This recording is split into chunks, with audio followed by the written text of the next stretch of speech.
Okey, kita akan bercerita mengenai atlet prestasi tinggi dan bagaimanakah caranya untuk kita meletakkan Malaysia di peta dunia dalam tamasya sukan, tak kira jenis sukan apa. Wow, the most powerful man on earth in Malaysia. Okay, Rizal, silakan. Yes.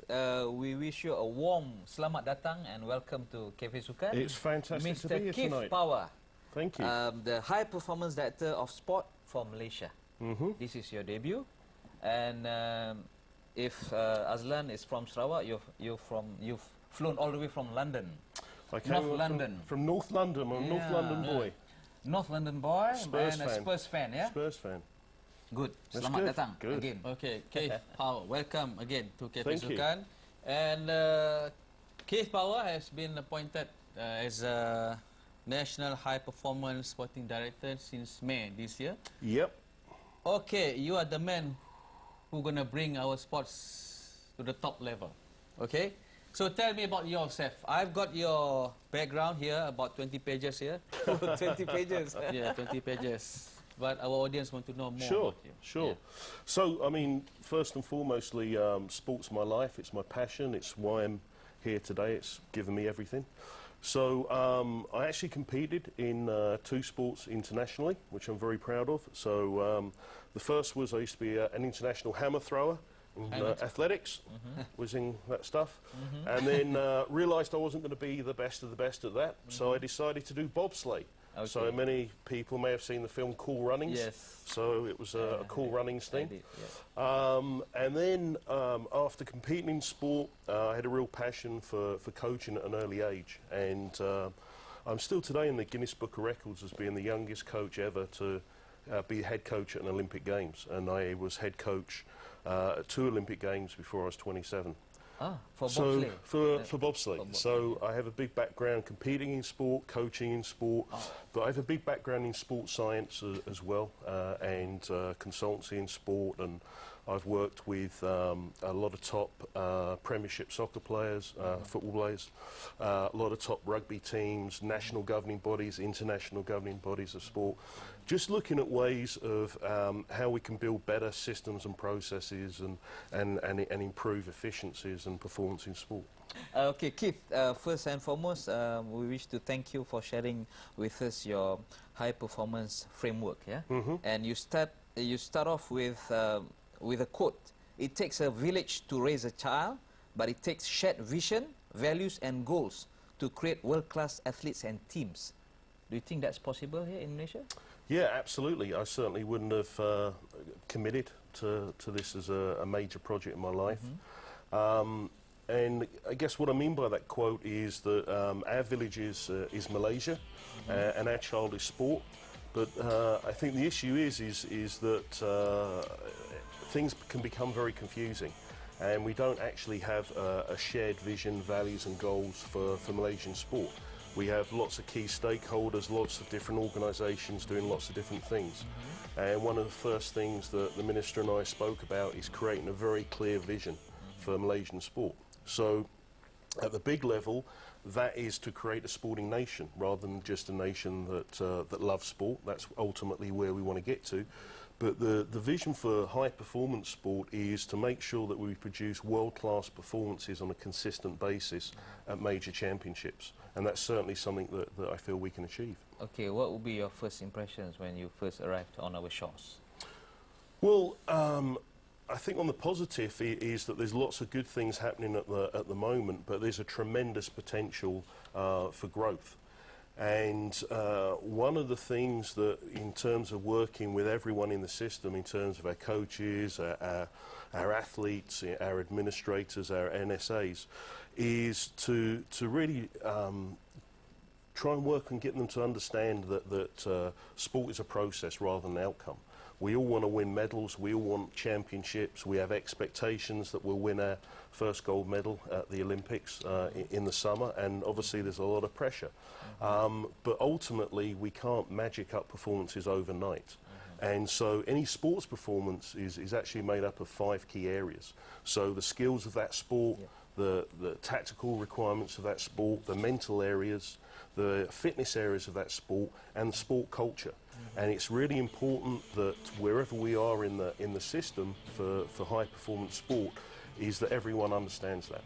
And one of the biggest challenges is, of course, to produce excellence in all these 5 areas, all Sure. the time. All the 5 areas, all the Do you time. think all the key stakeholders in the country understand this philosophy? No, not at the moment. I mean, we're only at the very early stages of rolling this program out. And it isn't a brand new idea. It really is riding on the back of the new sports model that the Minister announced in February. And what it's doing is it's taking a lot of the initiatives that have already been delivered and about to be delivered, like our My TID program. That is our high performance talent identification program. In terms of development with MSN and the blueprint, that's our high performance development program. And Podium is going to be our high performance elite level program. So high performance is about a mindset, it's about a culture, it's a way of doing things. High performance doesn't mean just winning medals, it's actually the end of the process. So basically, we're here to change our mindset. Well, in short, I'm here to partner with everyone to work together to have a shared understanding of what world-class sport looks like. I'll be posing more probing questions. Sure. Okay, Keith, you have been here for 7 months? About 6 months. 6 months. So what are the most weaknesses on our sports in Malaysia now to be improved? Administration, athletes, association? Well, I think that we have to look at it rather than individually, is that we have to create an entire high-performance system. Okay. Because I think it's easy to pick on things individually, but if you imagine it's cogs in a machine, and if you only just kind of fix a couple of the cogs, then the rest of the machine's not going to work. Yep. So the goals that we have with the high-performance framework is that we need 8 key things. The first thing is that we have to create this shared vision. Everyone needs to understand what high performance looks and feels like, from administrators, coaches, athletes. Everyone in our performance ecosystem needs to really understand what we're trying to do, what people are getting up out of bed for every day, and be focused on that task. We have to have, the second part is that we need a world-class talent identification system. We need a world-class development system. We need, another one of our goals is to be focused, and the Minister has said this very clearly. Expectation is we will win SEA Games in 2017. That's another part of our step in KL. And with that, but not at the expense of AsiaCom in 2018 or the Rio Olympics. So it's important, part of my role is to make sure the pathways from now until 2020 are smooth. The other part of our ecosystem is that we have to have great coaches. Coaches are very, very critical, and so that's all part of the areas that I'm looking to improve at the moment. And then following on from that is we have to have excellence in terms of our Institute of Sport. We have to provide great sports science. Institute of Sport with ISN is that we need to produce world-class sports science, sports medicine, sports technology, strength and conditioning. That's another big part of the system. And another part of the system, and arguably the most important, is our NSAs. Is that we have to ensure that our NSAs are world-class, and they can help to develop and govern our sport and maximise the potential of our coaches and athletes. So we've got 8 clear goals that we need to work on simultaneously. This is a massive project, and everyone in the system working together, because one of the weaknesses in the system at the moment is that we have a bit of a silo mentality. And that's understandable. In lots of countries there's a silo mentality. So silo mentality means people working individually on their own. Okay, so different stakeholders, different people within the system, and we're not working as a team. So part of my role, part of the thing the Minister expects me to do is, and it's something I work on every day, is to pull together our key stakeholders.